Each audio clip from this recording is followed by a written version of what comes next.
सभी दर्शकों को Radhe Radhe. Welcome to my channel Sanatan Bhakti Parivar. जैसा कि आप सभी लोग देख रहे हैं कि हम अभी लगातार महाराज जी के द्वारा ज्ञानवर्धक कहानी आपको सुना रहे हैं। तो आज हम एक फिर से ज्ञानवर्धक कहानी सुनाने जा रहे हैं, क्योंकि कई भक्तजन बहुत ही प्रसन्न है ज्ञानवर्धक कहानी सुन के। तो हम एक ज्ञानवर्धक कहानी नंबर 7 सुनवाने जा रहे हैं महाराज जी के मुखारविंद से। तो इस कहानी का शीर्षक है कि कर्म का फल अवश्य भोगना पड़ता है। तो हम आप सभी लोगों से ये कहना चाहेंगे, जब कर्म का फल भोगना ही पड़ता है तो क्यों ना कर्म सभी लोग अच्छे करें।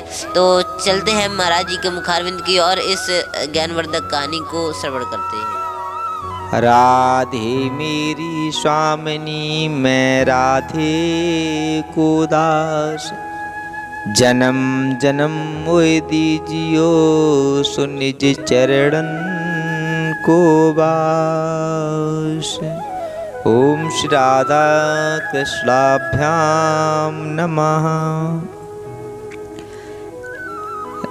कहते हैं कि ज्ञान वर्धक जो दृष्टांत होते हैं बहुत ही जीवन को प्रभावित करते हैं। उसी श्रृंखला में एक छोटा सा दृष्टांत मैं देना चाहता हूँ। दृष्टांत है, उसका एक सिद्धांत है कि कर्म का फल व्यक्ति को भोगना ही पड़ता है। जैसा कि ब्रह्म वैवर्त में पुराण में जो श्लोक दिया गया है, उस आधार पर अवश्यमेव भोक्तव्यम कृतम कर्म शुभाशुभम ना भुक्तम छीते कर्म कल्प कोट शतैरपि। इस सिद्धांत को लेकर के ये छोटा सा दृष्टांत है, ध्यान से सुनिए। एक राजा था।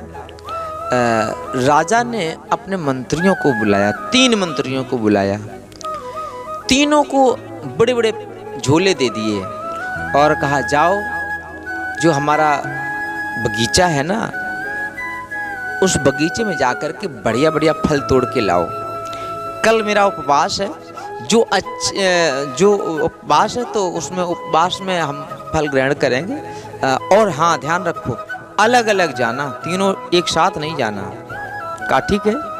वो तीनों गए।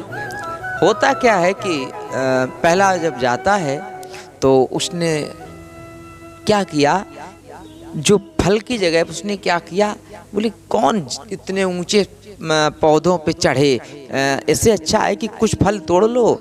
सो जो नीचे पड़े पड़े थे फल तो उनको एकत्रित किया और उसमें कुछ नीचे पत्ते इत्यादि भर दिए और भर कर के ऊपर से 2 4 6 फल अच्छे लगा दिए और रख दिए। दूसरा जब जाता है, मंत्री सेवक जाता है, तो उसने क्या किया, उसमें से सोचा कि राजा के लिए, तो उसने कहा कौन देखता है, वो दूसरा तीसरा वो अच्छे अच्छे ले ही गए, हमारा कौन देखेगा। उसने भी क्या किया, जो सड़े गले फल वगैरह थे वो झोले में भर लिए, ऊपर से 4 5 फल अच्छे लगा लिए। तीसरे ने सोचा, बोले महाराज हैं और व्रत रहेंगे, अच्छे से अच्छे फल तोड़ना चाहिए। तो वो वृक्षों पर ऊपर चढ़ गया और चढ़ कर के अच्छे से अच्छे उसने मधुर मधुर फल तोड़े पके हुए और ले जा कर के तीनों पहुँचे अलग अलग। बोले महाराज मैं लेके आया हूँ। राजा ने क्या किया, कहा कि देखो मेरा व्रत कुछ नहीं था, ये तो मैंने तुम्हारी परीक्षा ली थी और तीनों को एक अलग अलग जो जेल में जो कैद खाने होते हैं उसमें कैद कर दिया। और बोले 15 दिनों तक आपको भोजन नहीं मिलेगा, जो फल लेके आए हो वही खाओ। अब बड़ा समस्या हो गई। पहले ने सोचा अब हम क्या करें, 15 दिनों तक के लिए बंद हो रहे नहीं बल्कि हम कर दिए। अब क्या हुआ, वो सोच रहा है क्या करें। अब भैया वो 15 दिनों तक उसने वो पत्ते तो खाएगा नहीं, वो भूखों मरा। दूसरे वाले ने वो सड़े गले फल लाया था, वो भी सड़ गए, बेकार हो गए, वो भी भूखों रहा।